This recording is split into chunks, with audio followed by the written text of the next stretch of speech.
Hello and welcome to your guide to flipping a house. And today I'm here with Jonathan, who has flipped a lot of houses. And Jonathan, before we get started, so everybody can get to know you a little bit, what is your spirit neighborhood? If you could be any neighborhood in the world, what neighborhood would you be and why? Man, I get excited talking about this. So my dream neighborhood is probably somewhere tropical. So I have to say like West Palm Beach, Miami, Florida. It's hot, it's humid. I'm on the beach, nice pool. So that's kind of my nothing really like Atlanta, but that's my spirit neighborhood for sure. I can see that. And when you flip enough houses, that's where you may end up being. I could definitely see that. Fingers Awesome. crossed. So, from flipping houses standpoint, I mean, if someone is thinking about it, I'm sure almost everyone's seen the TV shows about it, thought about it in a lot of cases. What's the first thing that someone should do if they are considering flipping a house? That's a good question. And that's probably the question I get most from our clients and just our friends and community. I would say the best number one step that really anybody can do really for free is to get educated. Because with real estate and investing in general, if you do not know what you're doing, you could potentially lose a lot of money. It is investing Really quickly. Yep. essentially other people's money at stake. So read books, go to seminars, talk with agents, try to figure out what you're doing before you actually do it.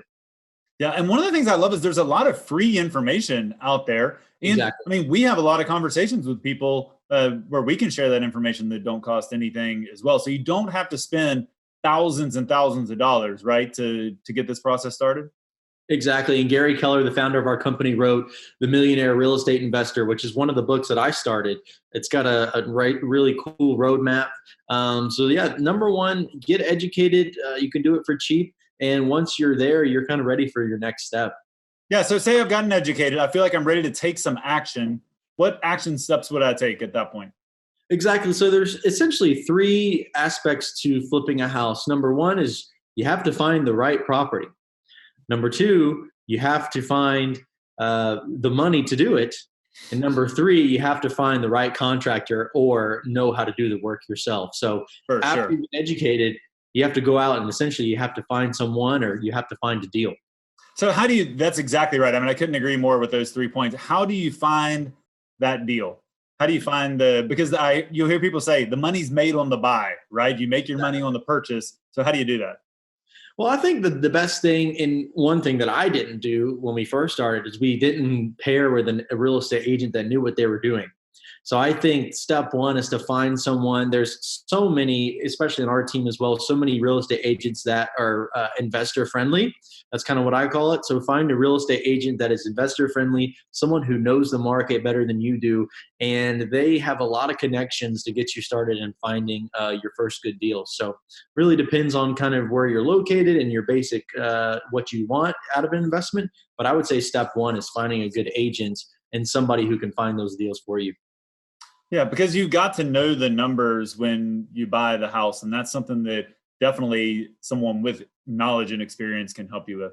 So Exactly. you've got that person helping you find a house. You see some deals come your way. So then how do you evaluate, hey, is the money going to work on this deal? And what's the construction aspect of the deal? So you start to see some properties, you got some properties on your desk. Then what? How do you evaluate those deals? So I feel like everybody kind of has their own personal evaluation methods, and that's kind of where the real estate millionaire investor book will help you figure out. Some people want a specific return on investment. Some people want to make a specific dollar amount. The most important thing is you have to see what is conservatively, what can my house sell for when it's flipped? How much am I going to put into it? What are my commissions and other expenses associated with buying it, as well as holding costs? And kind of that bottom line, if that works for you based on how much you have to put in, then that looks like a good investment. Yeah. And so from those numbers, you mentioned holding costs and the money. How can people finance this? Can you finance it or do you have to have cash to do this all by, without any additional leverage? I think there's a lot of people out there that you can't invest no money down. I always go off the phrase that there's no free lunch. So I think you do have to have a little bit of money to get started. Most they call them most lenders are that invest in real estate are called hard money lenders. They're typically going to want anywhere between 15-25% down, and the interest payments average, let's just say 1% a month on the total amount of money you have out. We'll get into that on a later video, but long story short, the money will always be there if it's a great deal. So I always tell investors just focus on finding a great deal, and even the team or other resources will be able to line up money for you. Absolutely.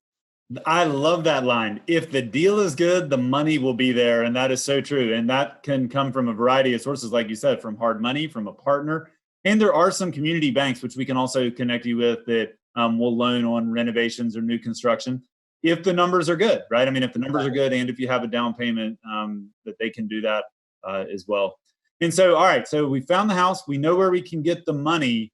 Boy, what about the construction? This is something that can have a big impact on the success of the project. What about the construction aspect? And that's the thing, when people are watching HGTV, they hear these numbers and, they want to redo a kitchen for $10,000. And I just don't think those kind of things are doable. And it really, number one, depends on what market you're in. The cost of labor is going to be higher depending on where you are in the country.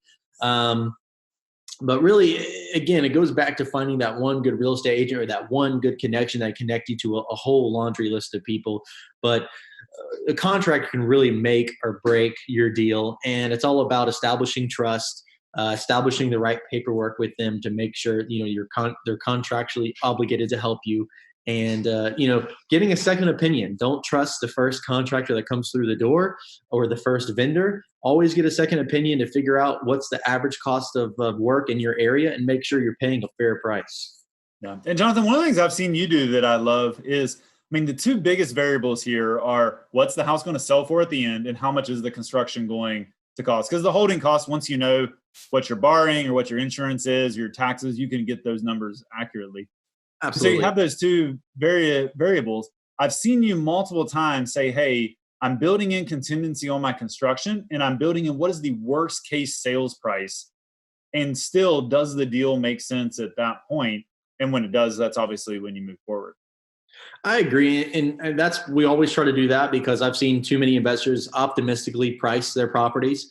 And I would rather be pleasantly surprised than obviously the latter to that. So you always want to build in as much net as possible and see if it still makes sense. And then ultimately, if you have a lot of room left at the end of your budget, it allows you to put in kind of some goodies in your property. If you want to do a cool backyard or put in a really nice fridge or something that you normally wouldn't put in if you're under or over budget, but it gives you something to kind of put your stamp on a property, add that extra flair that your buyer on the back end is really going to like. Yeah. So do you have to know how to do this stuff yourself, or can people help you with all of this? I think that's another thing. People are like, well, I don't know anything about construction, or I've only bought my one house. Can you do this if you don't have a lot of experience? It's great you say that, and I'm going to relay that to what we do in our everyday business. We let people buy big pieces of property, and essentially the biggest purchase they're ever going to make. Most of them don't know anything about real estate, so. Yes, to answer your question, we guide them through the process and the home buying process, and we can certainly do that for investing as well. I've had clients, I have one right now that lives in Seattle that's bought 4 or 5 properties with us, and he's only here a couple times a year. So you can do it from all the way across the country. It's all about finding someone you trust to lead you to other people that they trust. And I think it's definitely possible, and just got to take it slow, be conservative with it. And it's definitely doable. I love that. So give everybody, before we wrap up, your one secret piece of advice on success for flipping a house. I think the one piece of advice that if people followed it, they'd be very successful, is go where others are not normally going. So look for deals in places that people aren't normally. So, when you talk to people, you're going to have a lot of hot neighborhoods that everybody's buying. Agents are going to be trying to sell you some really hot neighborhoods that just, in really pretty bad shape houses, but go in areas where people may not be buying a lot of investment properties. And, you could still get, I call it the Derek Jeter rule. So everybody wants a home run or wants a triple, but Derek Jeter was famous for singles and doubles. So if you do a lot of famous base hits, you're going to be just as famous as that person that's hitting home runs. And, 5 or 6 base hits equals, 3 base hits equals a home run. So keep that in mind when investing. It doesn't have to be a big multi-million-dollar house and $100,000 profit. I think any profit is a success, and any good return on investment is good. So that's kind of my piece of advice. You guys heard it here. The Derek Jeter rule, one of my favorite baseball players. So I love that, Jonathan. All right. The Derek Jeter rule, get on base, hit singles and doubles with your investments. And every now and then you will hit some home runs, especially if you take Jonathan's advice on being conservative. I've seen that happen to him multiple times this year where deals have turned out better than that conservative estimate. And that is really just gravy when it happens. So thanks for watching, y'all. Jonathan, thanks for being a guide to help people flip their first house. Thanks, Justin.